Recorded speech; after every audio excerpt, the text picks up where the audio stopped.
Chillin' with Larry Megan.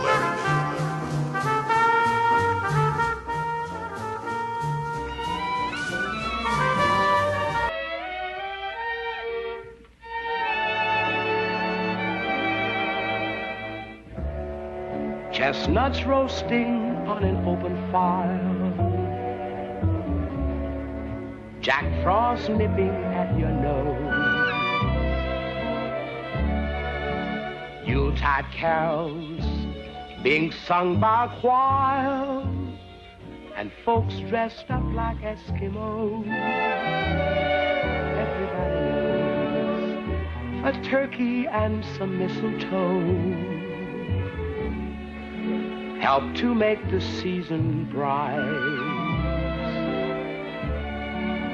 Tiny tots with their eyes all aglow will find it hard to sleep tonight. They know that Santa's on his way. He's loaded lots of toys and goodies on his sleigh. And every mother's child is gonna spy to see if reindeer really know how to fly. And so I'm offering this simple phrase to kids from 1 to 92. Although it's been said many times, many ways, Merry Christmas to you.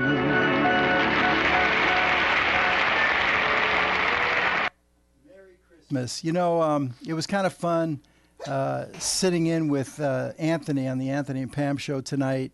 They had their Christmas special, and of course, if you were with us or you were here at Zadalza, you saw that show. He was actually airing the entire show of the Judy Garland Christmas special back in 1963, and you know, that was a lot of fun. And he had a real Christmas atmosphere here in the studio. And you know, I had planned to show a few songs, some of my favorite Christmas songs. Of course, that was one of them right there. That was Nat King Cole with the Christmas song written by Mel Torme, who was actually in that Judy Garland special, and he performed with Judy Garland. Judy Garland actually sang it in the show.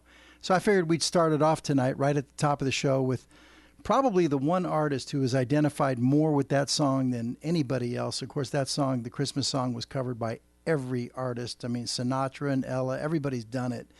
But I think Nat King Cole put his signature stamp on it. And when you think of the Christmas song, for the most part, everybody does a great version, but it's Nat King Cole's version of the Christmas song that probably is the biggest of all of them. So that was great to start the show. Thank you, Anthony. And, of course, here we are chilling with Larry Megan on Wednesday night. We haven't been here for a couple of weeks. The last 2 weeks, of course, I've been in Minneapolis doing the watch shows with Shop NBC. And next week I'm going to be right back there again. You know, it's that time of year, you know, Christmas shopping, and of course then right after Christmas the clearance and everything. So a lot of shows for Sterling Original on Shop NBC. So I'll be back there next Wednesday night. But you know, next Wednesday night, well, we were talking about it here in the studio a little bit. I'm going to try and do the show from Minneapolis next week, depending upon my schedule there with Shop NBC. I think I'm not going to be on the air at Shop at that time. So we're going to try and Skype me in. We'll talk a little bit more, no guarantees, but I'm going to try and do the show from Minneapolis right here to Zadalza here in Port Chester. But anyway, as far as tonight goes, you know, it's Christmas. It's that time of year. A lot of good feelings. I was thinking, you know, I do want to talk about sports. Of course, at Christmas time, I also think it's, you know, time for the NFL playoffs. I mean, they're right around the corner. There's 2 weeks to go in the season. And it's really, you know, coming down to the wire now. Of course, everybody knows my team is the Jets. And, boy, were they lucky against the Steelers. I mean, great win by the Jets. We'll talk about that. Anybody out there that wants to talk about the Jets or the Giants or any NFL, you know, whatsoever, please, I invite you to call into the show and let's mix it up a little bit. But, boy, I'll tell you, that Jet game was a heart stopper for sure. But also, like I said, I've got a few songs selected and picked out that we can do, and we're going to show.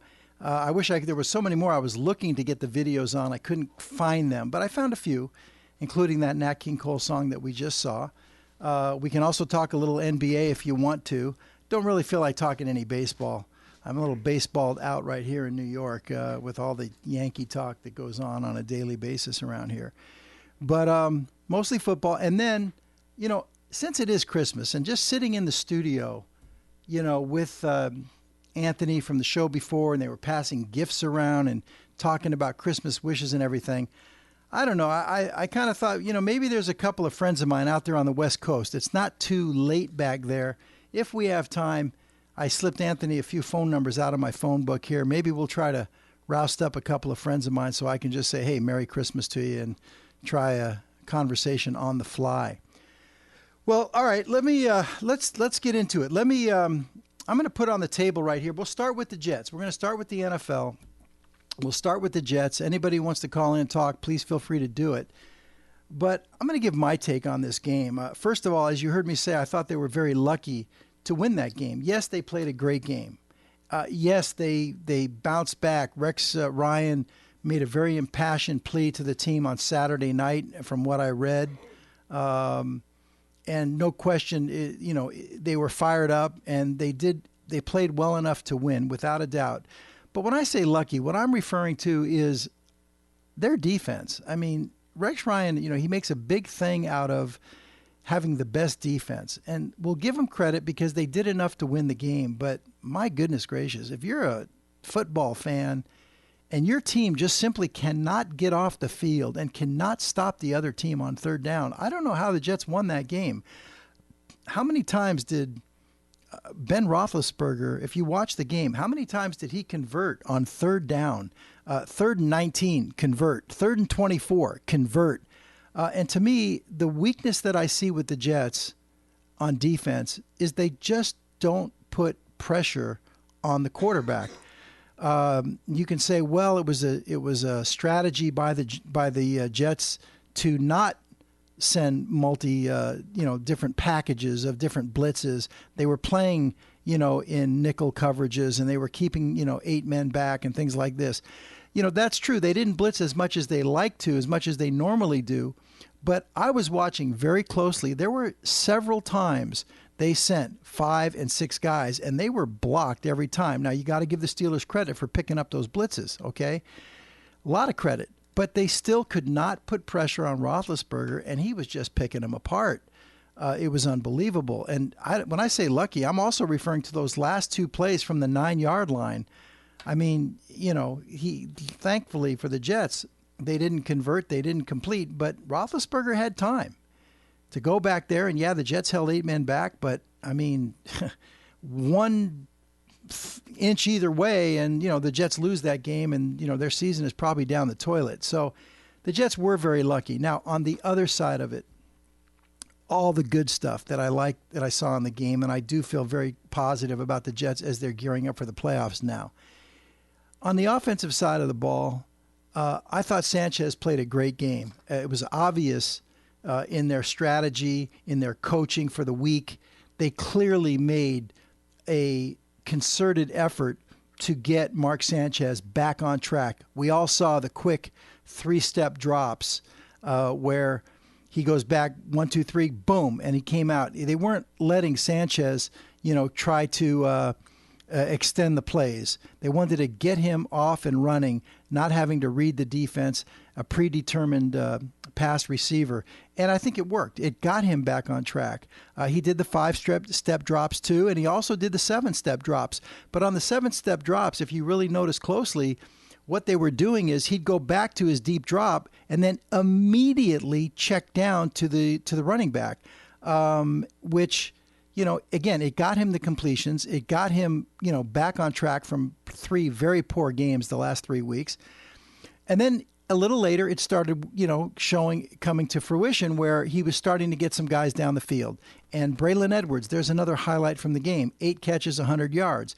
Braylon Edwards, of course, has a reputation for not hanging on to the ball. Well, he caught the ball over the shoulder. He caught the ball in his hands. He caught the ball in traffic. That's a big, big bright spot, for the Jets. Also, Dustin Keller, he didn't have a super game, but it was clear that the Jets made a concerted effort to kind of get Dustin Keller a little bit back into the offense. He's kind of been missing lately. So they got him a few catches. They got him some critical plays. I think that is going to lead to even more over these next 2 games. They need Dustin Keller for the playoffs. Another very positive step, for the Jets. Everybody in New York has been raving about the play calling by Brian Schottenheimer in this game. Schotty called an incredible ball game right there because the bootleg, of course, was brilliant. The direct snap to LaDainian Tomlinson, I believe that was like third and 7 or 8, and he direct snap and he went around the left end for a first down. I mean, the play calling was fantastic. The running game, I thought the running game bounced back a little bit. Definitely. Sean Green is starting to look a little bit more like the Sean Green that ended last year. He's running, you were starting to see that from him. He's picking his game up. All the signs on the offensive side of the ball, for the Jets looked positive, even though they only scored 1 touchdown. Very tough conditions they played in against a great defensive team. I'm very, very encouraged by what I saw there from the Jets defense. Jets offense, excuse me. The defense has me very concerned. So let's hope they can learn from that game. They're going to refocus, and let's hope that they can, make some improvements this next 2 weeks. They're going to need it, especially now against the Bears. Okay, so, that's my take on the Jets. I really liked it a lot. Now, the Giants. Man, everybody said it. They've never seen a game like that before. 21-point lead with 8 minutes to go in the game. How do you blow it? How do you lose it? Well, we saw it with our own 2 eyes. It did happen. A lot of people here in New York are saying, Tom Coughlin needs to be fired. I really don't see it that way. I'm not a huge Tom Coughlin supporter. I'm not really a big Giant fan in the first place. But I think the problem with Tom Coughlin is this, okay? Tom Coughlin is very emotional. Football is a very emotional sport. And you have coaches that have a lot of emotion, like Rex Ryan, for example. Rex Ryan's a very emotional coach, and he knows how to play on emotions to get the most out of his team. It's probably the only sport where you can do that. If you get overly emotional, with baseball, it's going to work against you. It can also work against you in basketball. You see very few basketball players. There are some, but very few can play well mad or well when they're angry. It just doesn't work. Football's a little different. You can use emotion in football to fire you up and to really, hit hard and run hard and play hard. It does work for you. And Rex Ryan is very emotional. He uses that for his team. But even as emotional as Rex Ryan is, he's not as expressive on the sideline as Tom Coughlin. Tom Coughlin, his expressions kind of come off like a little bit of a whiny baby in the sandbox. You see that face of his like, he can't believe what's happening or he's yelling at somebody. Well, just because he's this emotional guy and he wears his emotions on his sleeve and he has this very expressive, persona, doesn't mean he's a bad coach. I mean, you look at different styles of coaching and, basketball comes to mind for me. John Wooden. You look at John Wooden, one of the greatest basketball coaches of all time. He sat on the sideline. You didn't even know if he was awake, let alone if he was winning or losing. He just sat there with his legs crossed, okay? Nothing. And yet he's one of the greatest coaches of all time. And then you see a guy like Bobby Knight, who's got more wins than any coach in the history of college basketball. Bobby Knight's throwing chairs across the floor. He's running up and down. He's grabbing kids by the jersey. I mean, he's screaming at referees. Different styles. There's no one right way to do it. There may be a way that you prefer, but you can win with different styles. And Tom Coughlin has proven to be a Super Bowl winning coach. He's taken many teams into the playoffs. But when you have that kind of whiny, expressive, it kind of comes off as immaturity with Tom Coughlin. And as a result, some guys may not necessarily buy in because they think it's childish or immature behavior. And I think that was the case with Tiki Barber a few years ago, okay? But the best thing that happened to the Giants was when Tiki retired. And then they won the Super Bowl once Tiki was gone because the rest of the team did buy in. So these Giants that play for Tom Coughlin, they know him. They know that's just his expressiveness. They know that's the way he is, but they also buy in. He still has control of this team.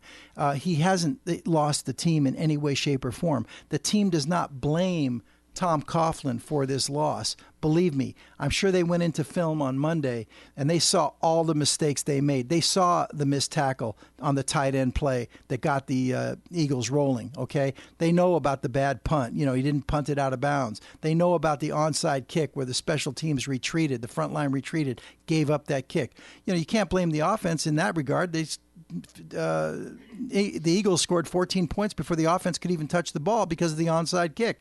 So there were lots of mistakes. The team knows this. They're going to correct those mistakes. And a lot of people around here in New York, I'm listening to talk radio as I'm driving into work, as I'm driving, you know, from work and everything. A lot of them think that game is the kind of game that is going to linger and it's going to basically finish the Giants. Well, the Giants have a very tough game this week. They're playing the Packers, and the Packers are in a must-win situation, and it's in Green Bay. The Packers in Green Bay in a must-win. The last time the Giants were in that situation was in the playoffs when Plexico Burress had the game not only of his life, but Plexico Burress might have had the greatest game of any wide receiver in playoff history in that game that was about 0 degrees, and he had something like 10 or 13 catches. It was incredible. And the Giants pulled that game out when Favre threw the interception. I'm predicting that the Giants will bounce back. This game is not going to linger. If anything, in their hearts, they know they had the Eagles beat. They know they can beat the Eagles, okay? They know they screwed it up. They know they gave it away. They're going to be angry, okay? And they're going to refocus. Their season is not over. That wasn't a playoff loss. Okay, they still have their destiny in their hands. And even though I'm not a big Giants fan, if Coughlin was really, you know, a guy who the team had lost respect for or anything like that, then maybe they would collapse. I don't see that happening. They will buy in. They're going to correct the mistakes. I got a feeling they're going to blow the Packers out. I mean, maybe not blow them out, but they're going to play a tough ball game. Do not count the Giants out. They want another shot at the Eagles, and they want it badly. And, you know, having said that, Michael Vick, everybody knows what a big fan of Tom Brady I am. And, you know, if Brady wins the MVP, I certainly have no problem with that. But Michael Vick, my goodness gracious, is there a better athlete that's ever played quarterback in the history of football? I don't think so. That guy is just amazing. He deserves the MVP as far as I'm concerned this year.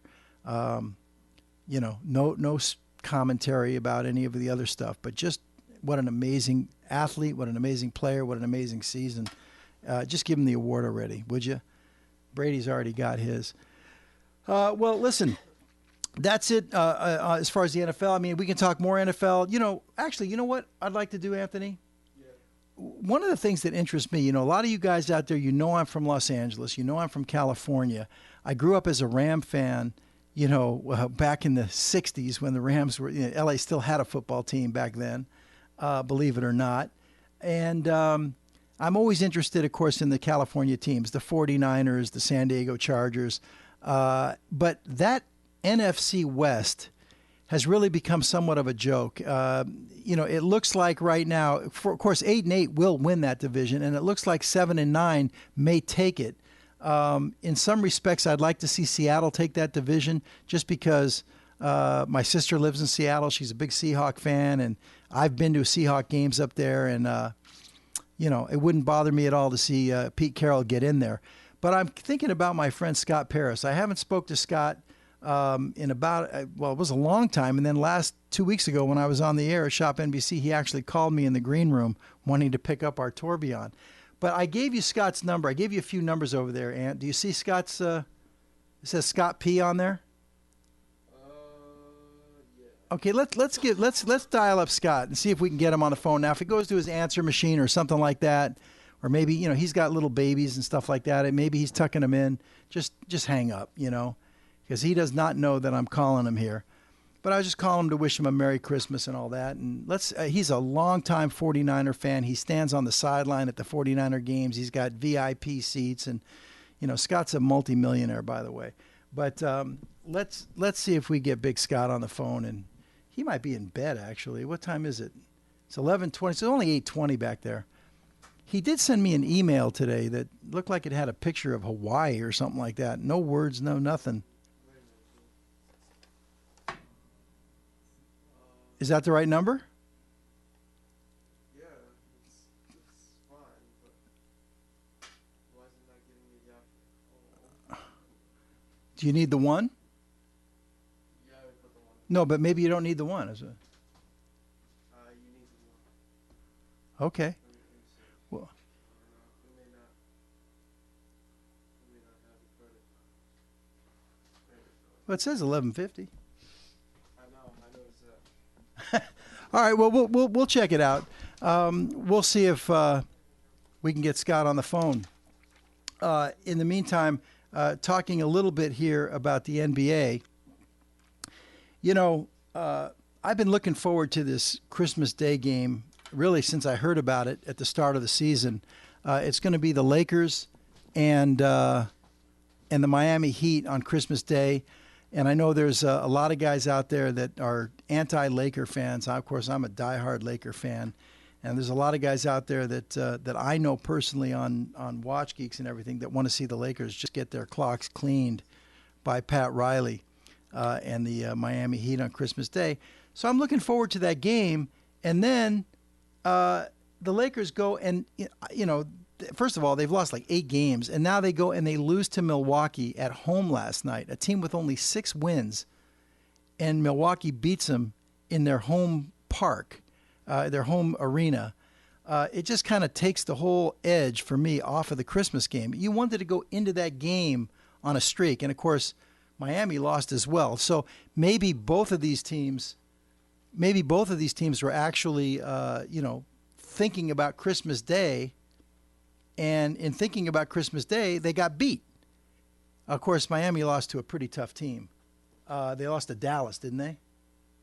I think so. Of course, the Mavericks look ridiculous right now. They look incredible. I mean, they've got Sean Marion on their bench. I mean, one of the best defensive players in the league. Tyson Chandler. How in the world did they pick up Tyson Chandler? I don't know. But Dallas looks like a team that, you're going to really have to look out for. I don't give the Lakers a pass into the finals at all this year. San Antonio looks good as well, but I was really disappointed to see that the Lakers lost that game last night. I was not able to catch any of it or see any of it. I don't have that NBA package, so I'm kind of limited to just seeing their, the national games that they play. Is that thing dialing up yet, or This is wrapping problem with Skype. is it officially no to go, or are you still trying?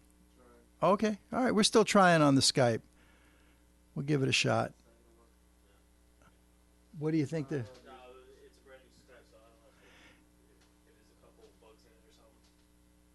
Maybe that's why, because I had asked a few guys to call in. Maybe they can't even receive calls? Oh, no, we can probably receive calls. I don't know. Yeah? We can't make outgoing calls. We can't make outgoing Oh, calls. that's a shame. All right. No problem. Huh? We have to figure it out by tomorrow. All right. We can't do any outgoing calls. I was hoping to try and get Big Scott and get his take on the 49ers out there because I'm just wondering it's hard to believe the 49ers actually still have a chance to make the playoffs, and I think they're 5-9. That is unbelievable with 2 weeks to go in the season here. I think this might be a good time to, I want to play another Christmas song. And again, I only picked 4 for the show. You saw the first one, Nat King Cole, the Christmas song. I've got another one, and it's from one of the all-time great movies, White Christmas. And, of course, it's the end of the movie with White Christmas and Bing Crosby. And you got Vera, Ellen, Danny Kaye, and, of course, Rosemary, Clooney. But, we're not doing a full-blown expose on White Christmas, like we used to do in the classic film zone. But it's at least an opportunity, since it is from an all-time classic film. And if we have that classic film zone opening, Let's. Why don't we give it a quick run and then we'll take a look.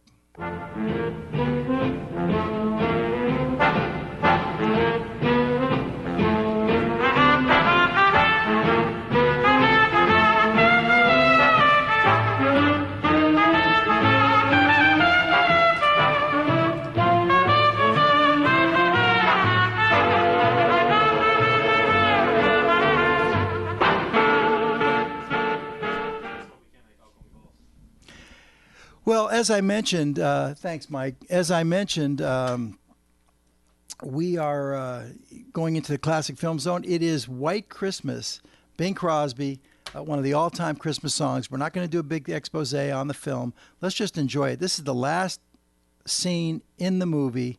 If you know the movie, then you know the plot. Let's just enjoy the music.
Wallace and Davis are flat, you know. We've got to get some loot. We've got to take the show to Chicago or Boston. I can't make it. I'm going to be very busy.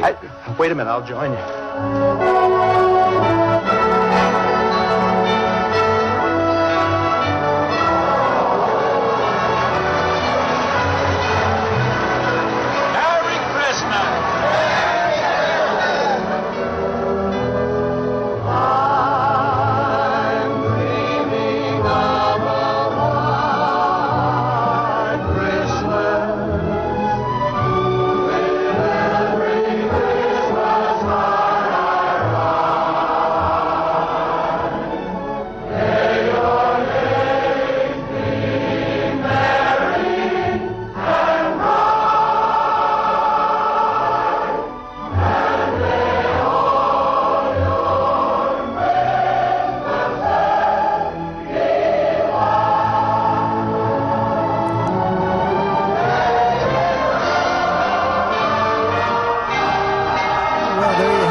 Buddies to come and support the lodge that was being run by the retired admiral.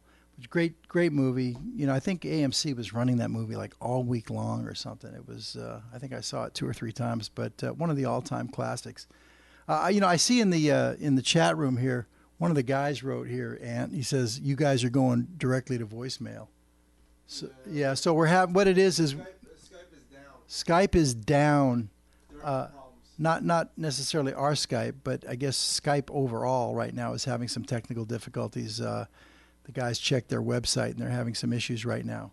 So in any case, that's, I guess, what's happening on the call-ins. They're going right to voicemail. All right.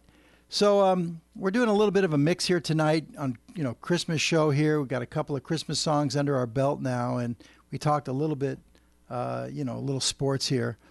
I would like to say, call in, but, the thing of it is Skype is down, so, it's not really. I'm getting some emails coming in here, too. What I'd like to, should we go to a quick break here and just for like 1 minute, Ant? Yeah. All right, we're going to do a quick 1 minute break, and when we come back, we got a couple of more Christmas songs and a little more chat here. We'll be right back.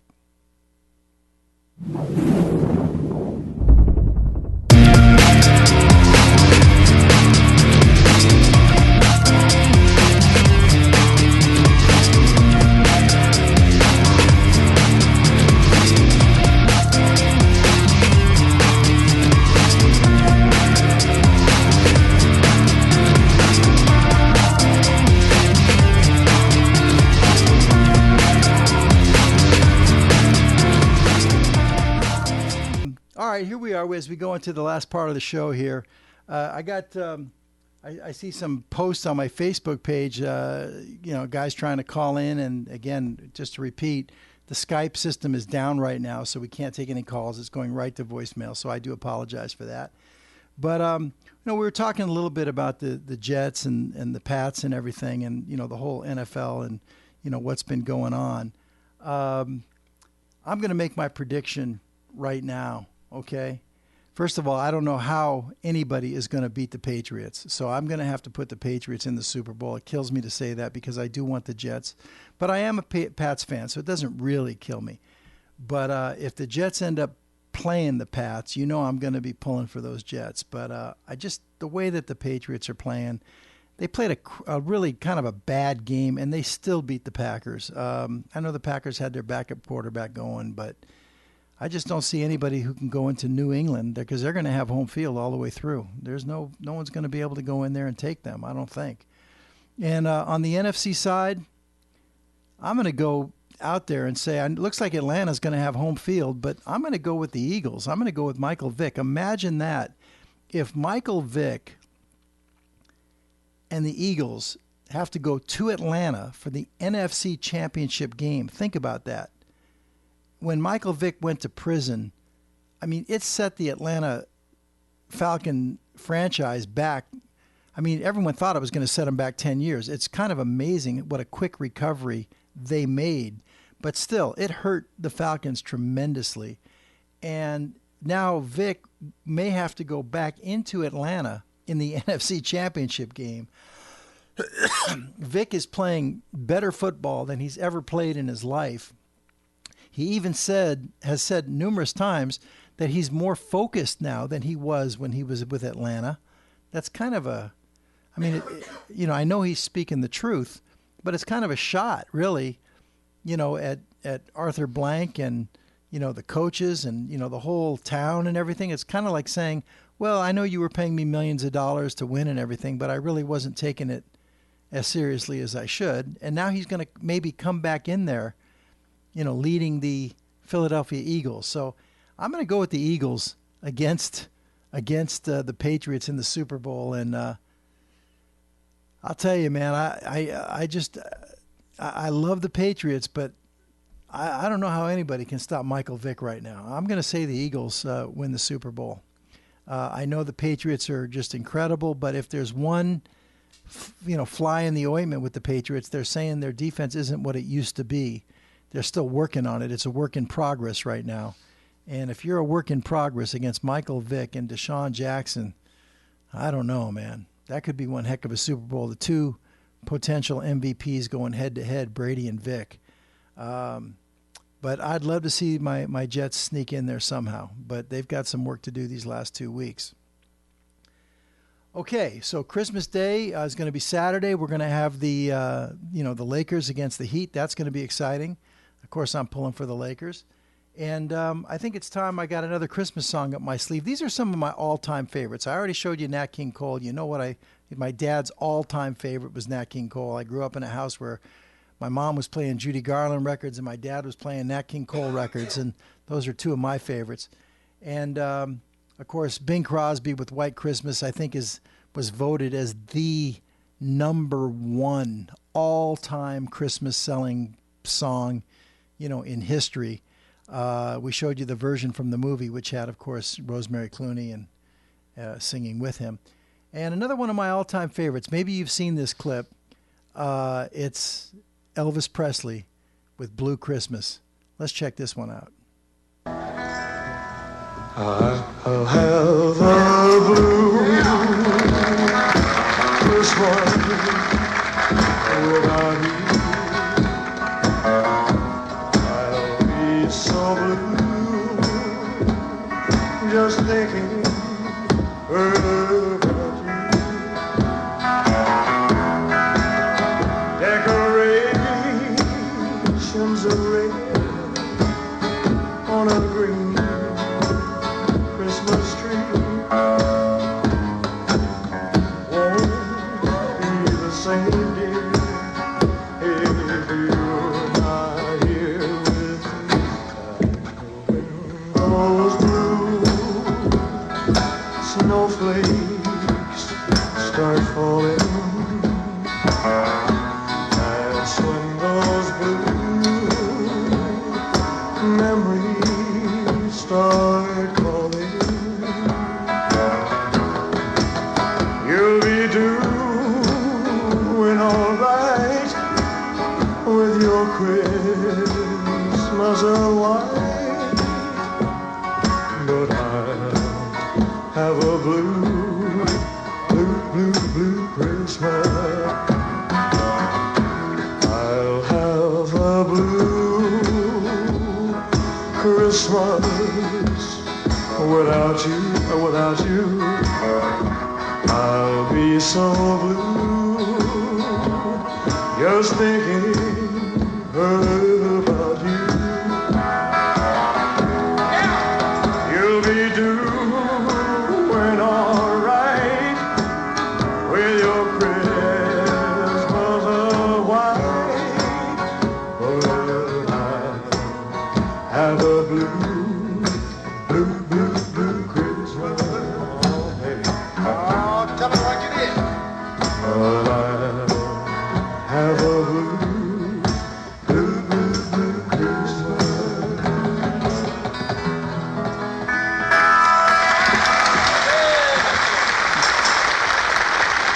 I don't know about you, but I love Elvis Presley, man. I grew up, I used to watch all those Elvis movies that were kind of corny, and man, I just dig Elvis. I mean, what a voice.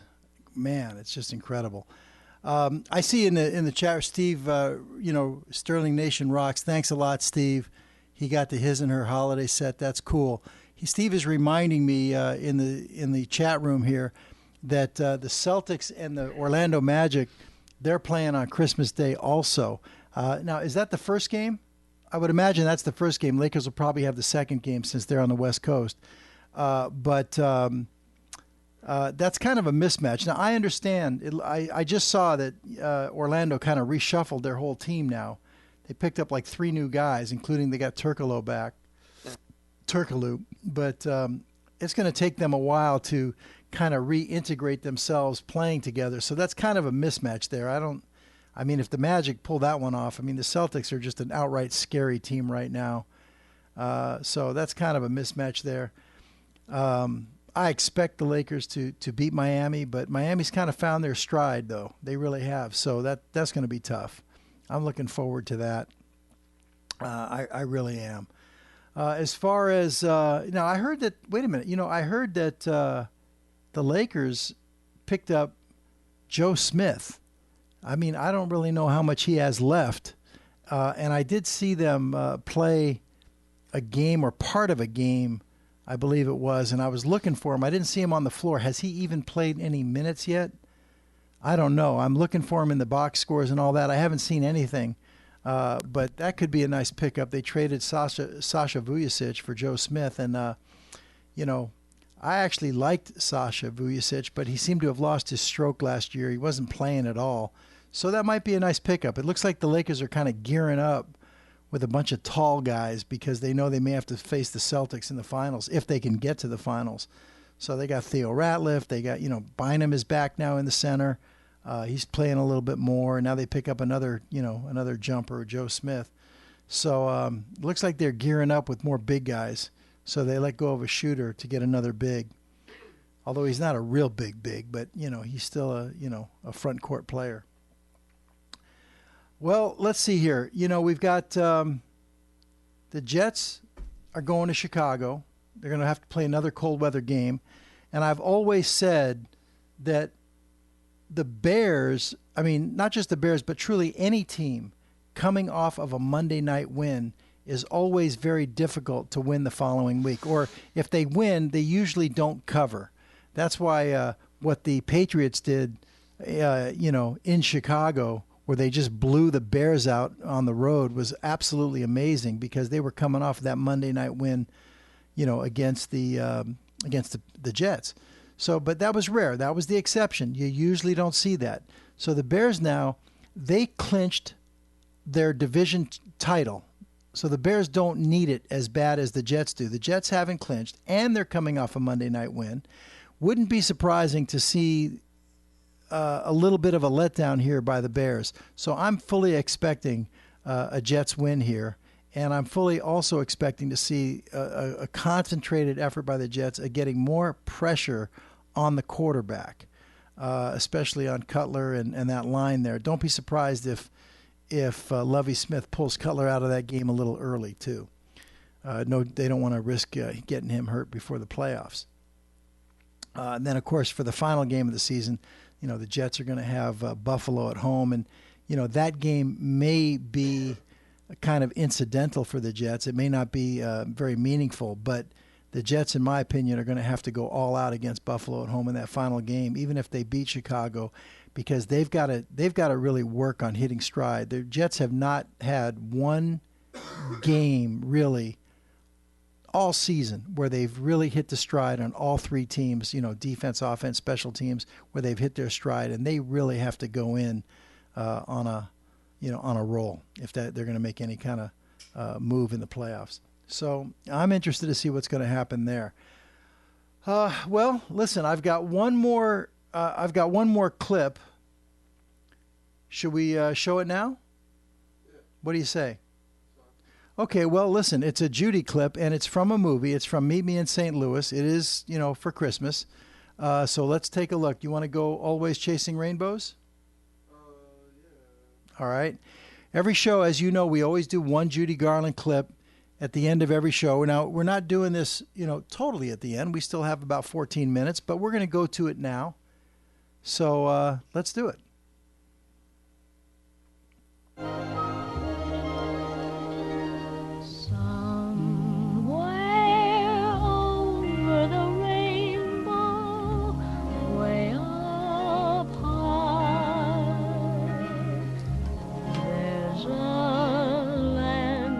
Well, being that this is the, quote, Christmas show, and, of course, I've been really busy the last few weeks in Minneapolis. I didn't have a lot of time to really prepare much for, tonight or for this show. So that's why I thought we'd just call in and we kind of, mix it up with some sports talk, and the phone lines went down. But I figured, for Judy Garland, for the last 3 months we've been doing the shows here, I was going to save this clip, this moment. Her career is really all about moments, not necessarily entire films, but moments in those films. And to me, this is one of her great moments, really. My friend Scott's calling in, but hold on one second. Scott, can you hear me? Scott, Scott, give me 1 minute here, okay? All right, so let's take a look. For a classic Christmas song, great Judy moment from Meet Me in St. Louis, 1944. Here we go. Have yourself a merry little Christmas from Judy Garland.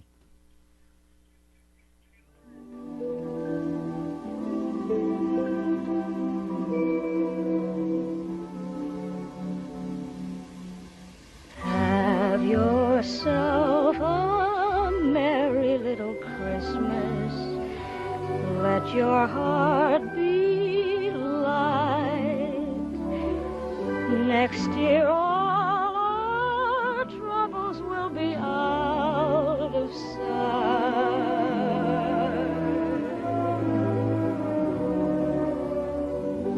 Have yourself a merry little Christmas. Make the Yuletide gay. Next year all our troubles will be miles away.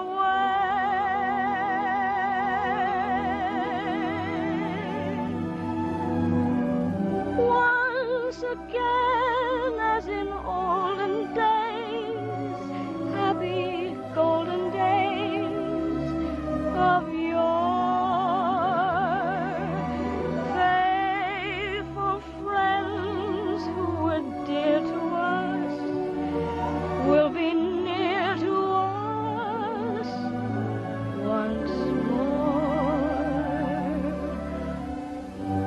Someday soon we all will be together if the fates allow. Until then, we'll have to muddle through somehow.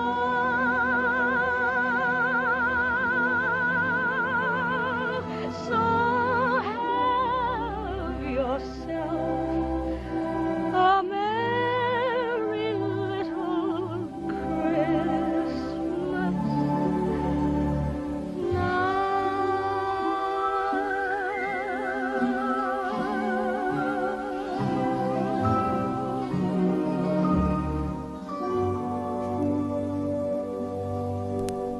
Well, you know, to me, it doesn't get much better than that. Judy Garland, 1944.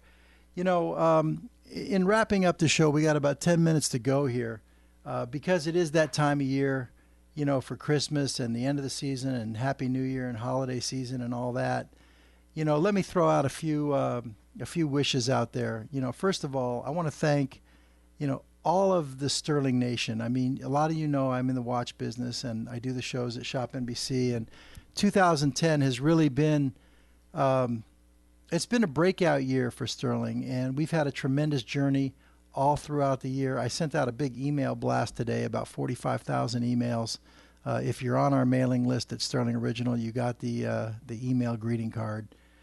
Just to thank everybody out there, you know, for supporting us this year. We took a big step this year, and I can honestly tell you that in 2011 we have, you know, a lot more planned. All kinds of good things I wish I could tell you about, but just, you know, just stay tuned to the shows. You'll see some of the new designs. We've got some new designs we're going to have next week, and you know, through New Year's Day and also immediately after New Year's Day, we're going to have a small rotation on January 4th, and then we're going to have a little bit bigger rotation on January 23rd. And I will tell you a little inside tip. On January 23rd, no, I take that back. It's the rotation after that in February. We're going to have a TTV, a Today's Top Value, of a new piece we're calling the Ocean Maverick. And it's not only is it hot, I mean, it's really hot, but it's from the Sterling Prestige collection. And we're actually using that Today's Top Value from Sterling Prestige to really introduce the collection. We actually sneaked the collection with the Sterling Prestige Diamond Tourbillon, which, by the way, we are going to have a few pieces of that.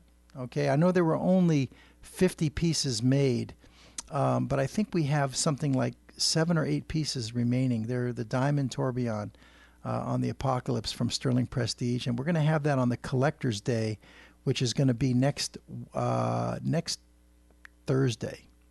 Okay, so keep your eye on that. But this TTV we're doing for February, the price is just stupid. It's going to be less than half as a way of introducing the Sterling Prestige collection. So I don't know where it's going to end up, but it is going to be under $200, and it's tremendous. But I want to, again, back up a little bit. I want to thank everybody out there in Sterling Nation for the tremendous support this year. We had more on-air hours this year in 2010 than in any year previously on Shop NBC. And that wouldn't have been happening or wouldn't have happened without the support, because you guys all know out there how Shop NBC is, man. If you're not hitting numbers and producing sales, your time gets diminished quite a bit. So, it's because of all the support and the love that you guys have been showing, and I want to thank all of you out there for that. I also want to throw out a big thanks and a well wishes to, really everybody in the Sterling office, including the owner, Mr. F., Mr. Fisher. I want to thank you very much for all the support that you've thrown my way over the last 6 years. And I want to wish just a great holiday season for you and your whole family. And let me tell you guys something. His family's pretty big. He's got a lot of brothers and sisters and kids and grandkids, and he's got a big one. He's got a big family. But, nothing but love and best wishes for you, Mr. Fisher, and everybody in the office, too, at Sterling. I mean, you guys have been, very supportive of, all the things that I do there. Trying to, make our mark. And it's a lot of fun going to the office every day at Sterling, believe me. It's work, but it's a nice place to go to. And, I'm happy to be part of the Sterling Original family, really. As far as in my personal life, I always want to, pass along my, best wishes, of course, for my daughter. Everything I do is for Phyllis and for my daughter. And, we've been talking quite a bit these last few days because she just had her birthday, her 30th birthday. Happy birthday, sweetheart. And there's 2 packages coming to you. They're on the way. One is going to be there tomorrow, and the other one's going to be there Friday. So, we talked about that, but keep your eye open for that. And I just hope that 2011 is going to be the year that, brings you all the happiness that you deserve in life. And that's my Christmas wish, is for you, Phyllis. Other friends in my life, a lot of those guys back there on the West Coast, Don G, Don, best wishes for you as well. We haven't seen each other now in a few years. It's about time you get your butt out here to the East Coast. We need to get together. Maybe it'll happen now that your youngest son is going to Michigan. Maybe you'll come see him run some track there. And, maybe we could meet up in New York, or maybe I'll even come over to Michigan to see Zach do some running out there. And, of course, Daryl, you and I have been talking fairly regularly, probably about once a month. But I miss you, too. And, listen, we haven't seen each other in about 6 years, so you definitely need to get out here to New York, and we need to get together in 2011. Let's make that happen, okay? And, by the way, Daryl, I did get your email. If you're watching the show, I got the email about your daughter in Chicago. Daryl's daughter was the MVP and all league and everything as a senior in high school as the women's volleyball player of the year. And she's got a scholarship to go to NC State next year. So, when she's going to NC State, North Carolina State, that'll bring you to the, I know you'll come out and watch her play volleyball.